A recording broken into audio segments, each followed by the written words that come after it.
Anaplasma phagocytophilum is the agent of canine granulocytic anaplasmosis, and it's vectored by Ixodes ticks. And so its distribution mirrors the distribution of Lyme disease.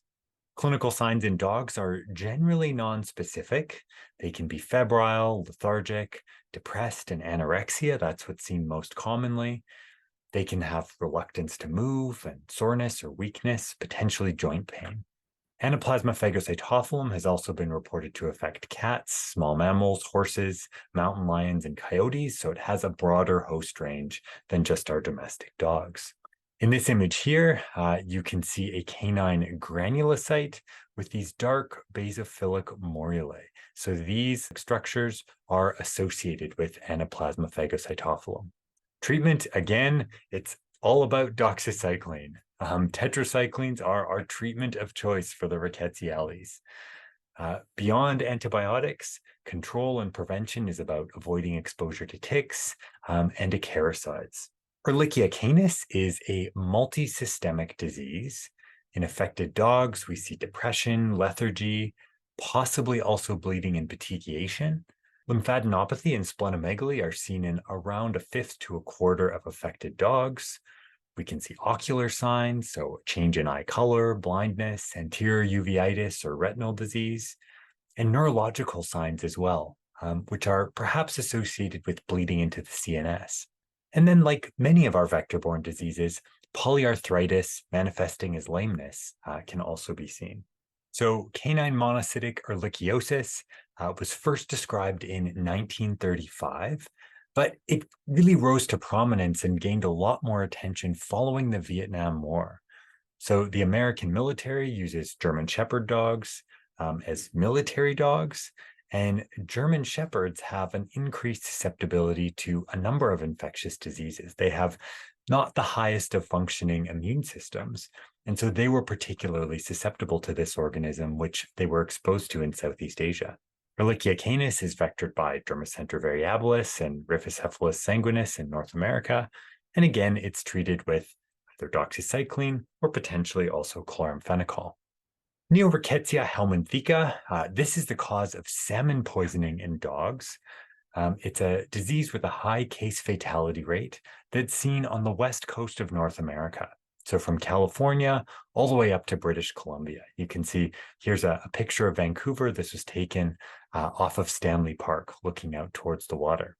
Clinically, this is a sudden febrile illness that occurs 5 to 7 days after eating a parasitized fish. Gradually, the dogs become hypothermic, so 4 to 8 days after signs begin. And what you see is marked anorexia and wasting. They then develop diarrhea and they're vomiting about 2 weeks after signs begin. And hematochezia may occur shortly before death. This organism has an interesting life cycle. So the adult flukes, the Nanophyteus salmonicola, live in the dog intestine. The eggs are passed out in the feces, and we get an intermediate stage in a snail. That's our first intermediate host. Cercaria from the snail then infect fish. We get metacercaria in the fish muscle, and the dog then becomes infected when it eats that fish. As the fluke matures within the dog, it inoculates through the intestine with Neorickettsia helminthica, and so we get sort of this synergistic relationship between a parasite and a bacterial organism. I just want to give a shout out to a great resource at the Western College of Veterinary Medicine regarding parasitology. You can see the link here. There's great life cycles and information about each parasite that's freely available online. In this image here, you can see Neorickettsia helminthica on a lymph node aspirate from an infected dog. And the organisms are visible as this sort of leukocyte-associated basophilic stippling. So these dark blue structures on the canine white blood cells. Treatment of these infections includes, of course, a tetracycline, but also praziquantel. So this is an anti-trematode therapy, and it's required in order to eradicate the fluke infection. You have to deal with both. Supportive therapy is also oftentimes warranted, so fluids and antiemetics. For prevention, vaccines have not been shown to be effective, and so preventing exposure is the most important thing. Essentially, stopping dogs from eating rotten fish. This organism has been shown to survive in rotting fish carcasses for months. So even if it's not a fresh fish, there is still a risk to the dog from eating that carcass. And finally, we're going to talk about Neorickettsia rickettsiae. This is the agent associated with Potomac horse fever. Clinical signs vary quite widely from a mild colic, fever. They can have watery, quite profuse hosepipe diarrhea. And in pregnant mares, we can see abortion. The epidemiology is thought to involve a yet to be identified trematode vector, perhaps similar to Neorickettsia helminthica. And infection of horses is believed to occur following ingestion of insects that have been infected with the trematode Metasicaria. This organism has been isolated from freshwater snails. So while we don't yet have a complete understanding of the life cycle, it seems to perhaps be similar to salmon poisoning. The case fatality rate for untreated animals is 5 to 30%, so it can be quite serious. Treatment, of course, relies on tetracyclines, oxytetracycline, and supportive care. Possibly NSAIDs, fluid therapy. Would encourage you to consult a good equine medicine textbook. We do have inactivated vaccines available, although they've been shown to be really just marginally protective in field trials. And it's not clear exactly why this is. Perhaps there's heterogeneity in the Neorickettsia rickettsiae strains that are present in the regions where they've done the trials as compared to the regions from which those vaccine strains originated. In this image on the right here, you can see an unusually severe set of pathological lesions. We have ulceration and quite severe edema on the colon of a horse. Typically, you wouldn't expect to see ulcerations. Edema is generally the most severe lesion that's observed. Sample collection, really number one is blood. Whether we're looking at blood smears, whether we're doing PCR on blood, whether we're doing serology and need acute and convalescent serum, this is going to be a common theme. Feces also really important, particularly for salmon poisoning. And then we can look at biopsies of lesions in cases of Rocky Mountain spotted fever.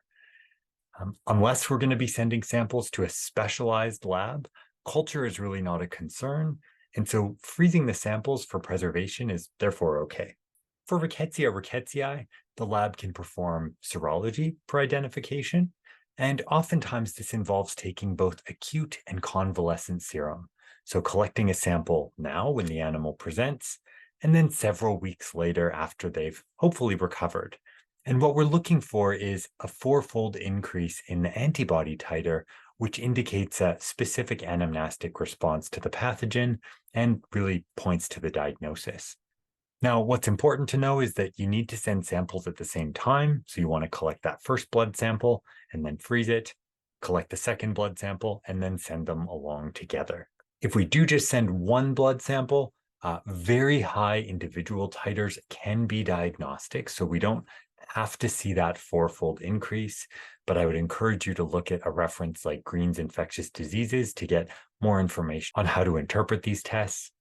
You also need to be aware that there is cross-reactivity among antibodies towards spotted fever group Rickettsia. So a positive serological result is really indirect evidence of what organism is present. The downside of this serological approach is that it can take time. If you need acute and convalescent serum, you have to wait for that convalescent serum to get your final diagnosis, and the patient obviously needs to be treated in the interim. We can do direct immunofluorescence, so biopsies of skin or mucosal lesions. And here what we're looking to do is visualize Rocky Mountain spotted fever, so Rickettsia rickettsiae, in situ, actually see it associated with the vasculature. And then finally, we can also do PCR. So we're detecting DNA signatures associated with this organism. We can test either blood or tissue. It's a much faster technique to be done, but it has a lower sensitivity. So false negatives are much more common. For Anaplasma species, we can identify circulating morulae in blood and perform PCR on blood. For Neorickettsia helminthica, fecal flotation is really important. We want to demonstrate the presence of that Nanophyteus salmonicola eggs in the feces. We can also do serology and look for seroconversion, so that acute and convalescent serum. Similarly, for Neorickettsia rusticii, serology, acute and convalescent serum, really useful, as is PCR on either feces or blood. And then finally, for our Ehrlichia species, we can identify those morula on smears of the buffy coat. So when we spin down our blood, the buffy coat is that little white segment between the erythrocytes and the serum. That's where all of our white blood cells are. And we can also do PCR on blood. Many of our Rickettsiales have a broad host range, so zoonotic and interspecies transmission is a very real concern. Rocky Mountain spotted fever has perhaps the broadest host range and therefore likely presents the greatest risk. Transmission to people most commonly would occur through vectors, so it's generally through being bitten by a tick, although there is the possibility of contact with infectious material in the tick hemolymph. And this is why it's really important to remove ticks appropriately. So you don't want to squish the tick, you don't want to rip it off, you don't want to scratch it, you don't want to burn it. You want to remove the tick in a way that you avoid exposure to the juices within it. So ideally, you want to wear gloves, use fine forceps, and then disinfect the wound following removal. And all of this advice certainly applies to both removing a tick from yourself, but also from a pet dog. Conveying potential zoonotic risks is an area where I think client communication is really important. But as veterinarians, we have to be careful to not cross over that line into giving recommendations to people on how to manage their health. So you should always say, if you are concerned, go and talk to your physician. I am a veterinarian, not a doctor, and so you need to see your general practitioner if you need advice.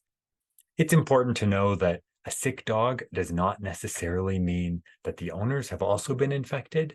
And from my understanding, prophylactic treatment of owners is generally not recommended.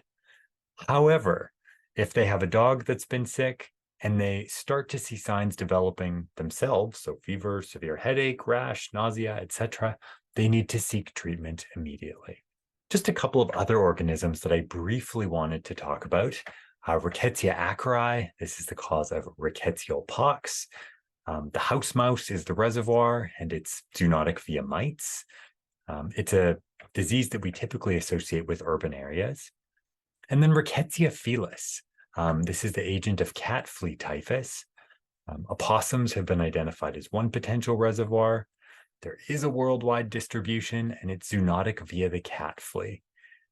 Interestingly, the pathogenicity of this organism in cats remains unclear, so you may not know that your cat has actually been exposed. The Rickettsiales are potential biological weapons. They have non-specific initial presentations, a potentially high morbidity and mortality rate. Apparently, they can be aerosolized so as to easily expose a large population. And they require specialized laboratory techniques to diagnose. Furthermore, these aren't notifiable diseases in Canada. So these are agents that those working in animal health should be aware of. You may be, hopefully not, but potentially on the front line of identifying a biological attack.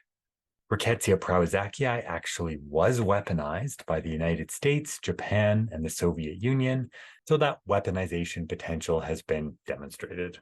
With respect to treatment, I think I've said it a few times, it relies on the tetracyclines. This is really our treatment of choice. For all of our Rickettsiales, it is not possible to do susceptibility testing. Remember, these are obligate intracellular parasites, and so we can't do our broth microdilution or Kirby-Bauer disc diffusion testing. In people, macrolides, penicillins, and aminoglycosides have been shown to be ineffective. So these would be drug families that I would recommend avoiding in veterinary medicine as well. And it's important to know that these are intracellular pathogens. So when thinking about the pharmacokinetics of an antibiotic, we need to make sure that drugs readily cross cell membranes and reach high intracellular concentrations. I have just a couple of new terms today, and then, of course, some questions for self-assessment.